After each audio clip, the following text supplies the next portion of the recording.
Student, आज हम पढ़ाने जा रहे हैं क्लास 4 का हिंदी फर्स्ट पार्ट 4 अमीना की ईद। अमीना की ईद चैप्टर आइए हम पढ़ते हैं।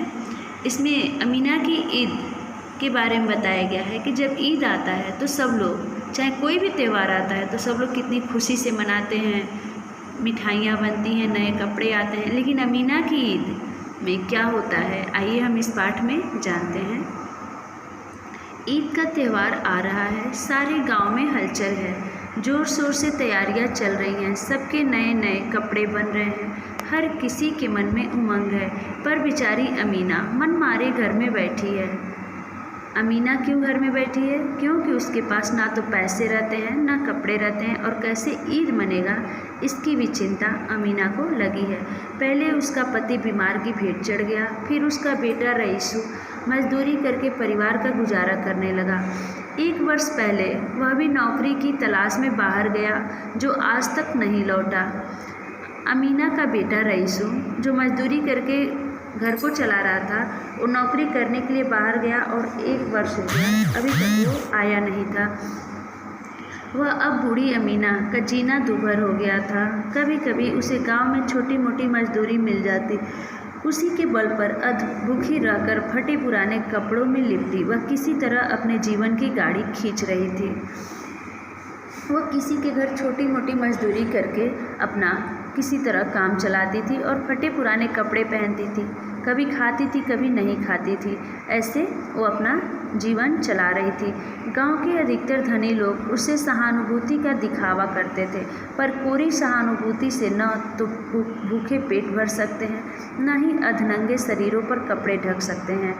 गांव में जिनके पास पैसे थे, जो अच्छे थे, पैसे वाले थे, वे उसके प्रति सहानुभूति का सिर्फ दिखावा करते थे, उसकी सहायता नहीं करते थे। तो सहानुभूति से ना तो अमीना का पेट भर सकता था, ना तो उसके तन ढक सकते थे। अमीना अल्लाह से रोज़ दुआ करती थी कि उसका बेटा लौट आए। जैसे जैसे समय बीतता गया, उसके मन को निराशा घेरने लगी, पर मन के एक सुदूर कोने में आशा की एक धुंधली सी किरण अब भी चमकती थी, जिसके बल पर उसका मन कहता, मेरा बेटा एक दिन जरूर लौट कर आएगा। वो अल्लाह से, भगवान से प्रतिदिन पूजा करती थी और दुआ मांगती थी कि उसका बेटा जल्दी घर वापस आ जाए, और उसके मन में निराशा आ जाती थी। लेकिन उसी निराशा में एक आशा की किरण उसके मन में रहती थी कि उसका बेटा एक दिन जरूर आएगा। लेकिन समय कब किसके लिए ठहर पाता है, वह तो मानो पंख लगाकर उड़ता रहता है। ईद का दिन आ पहुंचा। अमीना को कई दिनों से बुखार था, कहीं मजदूरी करने नहीं जा सकी थी, घर में कोई जमा पूंजी तो थी नहीं, कैसे मने ईद। ईद का समय आ गया था और उसे बुखार हो गया था, जिसकी वजह से वह किसी के घर कुछ काम करने नहीं जा पाई थी, और काम नहीं करती थी तो उसे मजदूरी भी नहीं मिली थी, और घर में पहले से कुछ था नहीं, तो उसे वही चिंता थी कि अब ईद कैसे मनेगा। सब लोग आज नए नए कपड़े पहनेंगे, घर घर सेवइयाँ बनेंगी, महंगे महंगे मेवे डालकर खीर बनाई जाएगी। वह अभी अभागिन सोचने लगी, मैं क्या करूं, किसके आगे हाथ फैलाऊं। मजबूरी में खुदा जिस हाल में रखे रहना होगा। वह अपने आप को कोसती है कि मैं कितनी दुर्भाग्यशाली हूँ कि मेरे घर कैसे ईद मनेगा और मैं किसके सामने हाथ फैला के मांगूँ। अब जैसे भगवान हमें रखेंगे वैसे हम रहेंगे। अचानक कभी उसके टूटे फूटे घर के सामने एक शानदार कार आकर रुकी। गाड़ी के रुकते ही मोहल्ले के बच्चों ने उसे चारों ओर से घेर लिया। अभी वो घर में बैठ के ये सब सोच रही थी, तभी अचानक से उसके घर के सामने एक कार आकर रुकती है और सारे बच्चे मोहल्ले के उस कार को चारों तरफ से घेर लेते हैं। देख के अमीना ने देखा, एक युवक गाड़ी से उतरा। वह कीमती कपड़े पहना था। मोहल्ले के बच्चे से कुछ पूछकर वह अमीना के दरवाजे पर आया। वहाँ किवाड़ तो थे नहीं। वह झटपट उठकर बाहर तक आई। धुंधलाई आंखों से कुछ पहचानना चाहा, पर असमर्थ रही। युवक ने उसे ध्यान से देखा और चाची आदाब कहकर उससे लिपट गया। अमीना ने जब देखा कि वो युवक उसके घर की तरफ आ रहा है, तो तुरंत घर में से बाहर निकल के आ गई और उसे पहचानने की कोशिश कर रही थी। लेकिन वो पहचान नहीं पाई थी। और वो युवक क्या बोला, चाची आदाब, प्रणाम बोला और उससे लिपट गया। बुढ़िया को काटो तो खून नहीं।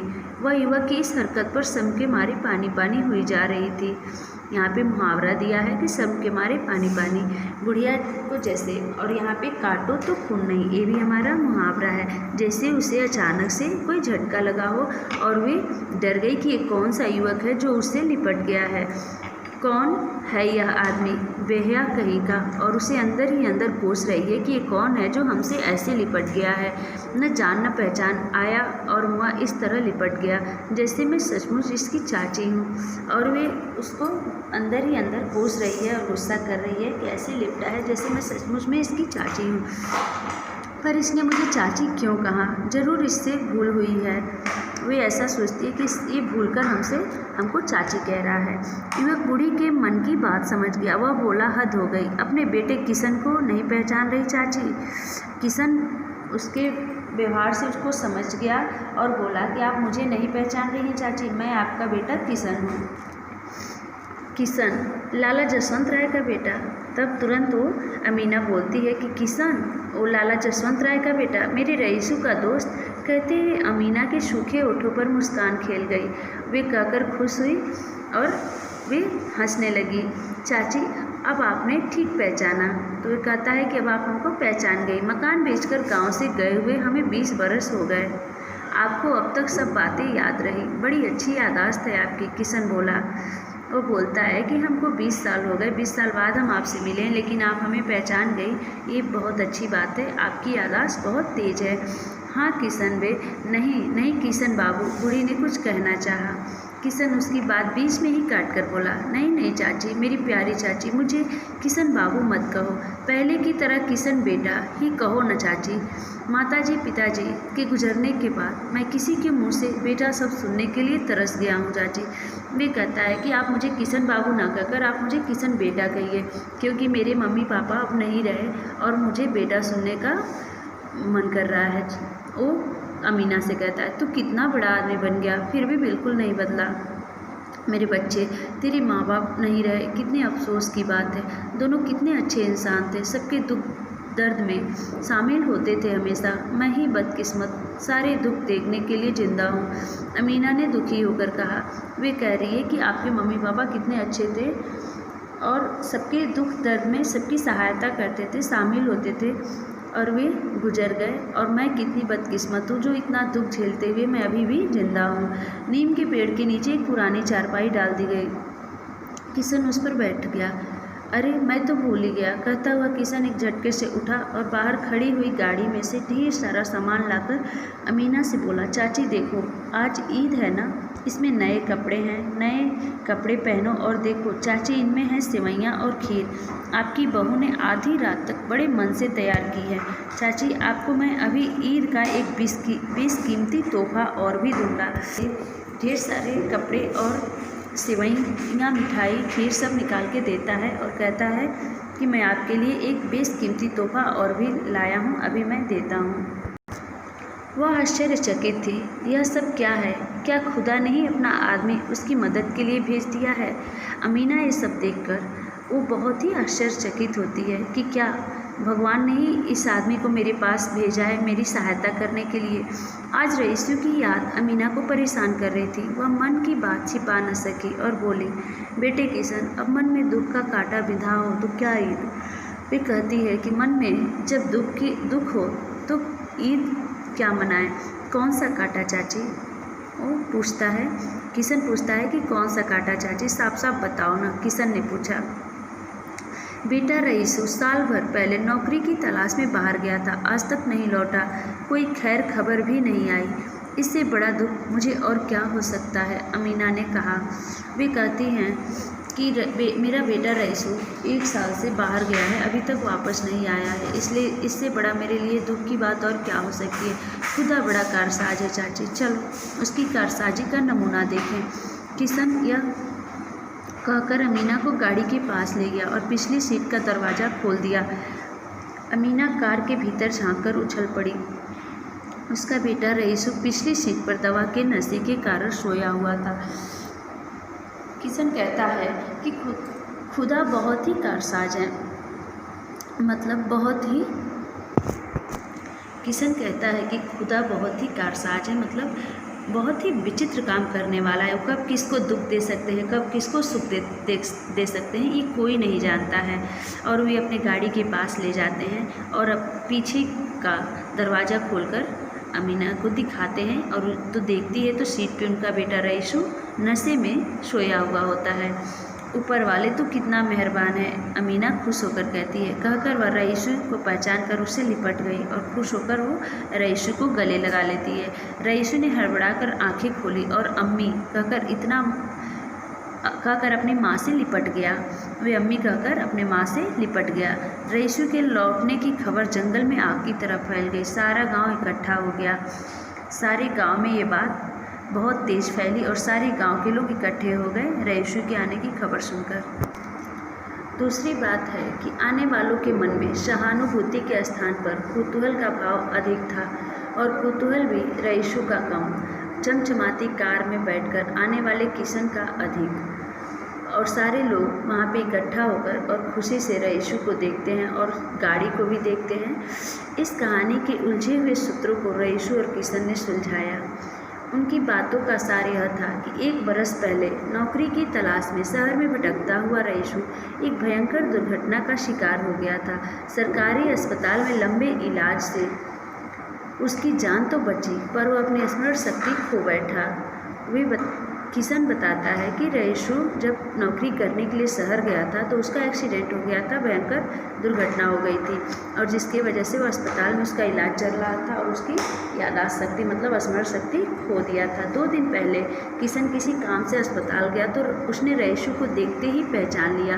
किशन ने प्यार से उसे नाम लेकर पुकारा तो रईसू की खोई हुई याददाश्त लौट आई। और जब किशन अस्पताल में अचानक से जाता है, रईसू को देखता है तो जब उसका रईसू नाम लेकर उसे बुलाता है तो उसकी याददाश्त वापस आ जाती है। फिर डॉक्टर से दवाइयाँ लेकर किशन पूरी रात सफ़र करके अपनी प्यारी चाची के लिए ईद का यह कीमती तोहफा लेकर सवेरे सवेरे हाजिर हो गया था। और किशन उसे गाड़ी में बिठाकर, और बहुत बड़ा सफ़र था जिसे वो तय किया था, और वे लेके ईद के दिन अमीना के पास आता है। कितना मेहरबान है खुदा, किस तरह बिछड़े हुओं को मिला देता है। लेकिन किशन बेटे, मेरे लिए तोहफा 1 नहीं 2 है। तुम क्या मेरी गोद में नहीं खेले? तुम क्या मुझे रईसू से कम प्यारे हो? अमीना बोली। आज उसके सूखे चेहरे पर रौनक थी। अमीना खुशी से कहती है कि आज मेरे लिए भगवान 1 तोहफा नहीं बल्कि 2 तोहफा दिए हैं। तुम भी तो मेरे बेटे हो, तुम भी मेरे गोद में खेले हो। देखो चाची, अब तो कोई परेशानी नहीं रही। आज यहीं धूमधाम से मनाएंगे ईद। कल सब शहर चलेंगे, वहाँ तुम्हारे किशन बेटे की फैक्ट्री है। रईसू उसकी देख रेख में मेरा हाथ बटाएगा और चाची आप अपनी बहू के पास आराम फरमाएंगे। किशन कहता है कि आज हम सब लोग यहीं पे ईद मनाएंगे और सुबह आप सब लोग मेरे साथ मेरे घर चलेंगे। वहाँ पे रईसू मेरे साथ काम करेगा और आप बहू के साथ रहकर आराम करेंगे। किशन ने यह बात कुछ ऊंचे स्वर में कही थी। यह बात सुनकर बहुत थोड़े लोगों के मुंह पर खुशी दिखाई दी। अधिकांश तो अमीना के प्रति ईर्ष्या की आग में जलते से दिखाई दिए।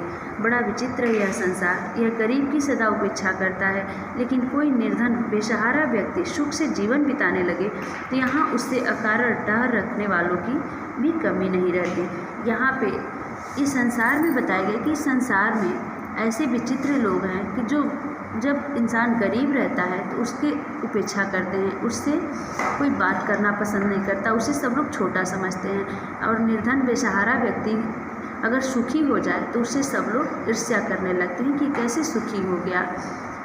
इस कहानी से हमें यह सीख मिलती है कि हमें एक दूसरे के प्रति हमेशा प्रेम सद्भावना की भाव रखनी चाहिए और हमें एक दूसरे की मदद करनी चाहिए। आप इस कहानी में देखिए कि किशन कैसे अमीना और रईसू की मदद किया है। तो हम कितने भी बड़े आदमी बन जाएं, लेकिन हमें हमेशा गरीबों की सहायता करनी चाहिए और दुखी व्यक्ति को सुख देना चाहिए। इस चैप्टर से हमें यही सीख मिलती है। आपकी ये पाठ समाप्त होता है, क्लास ओवर होती है। Thank you.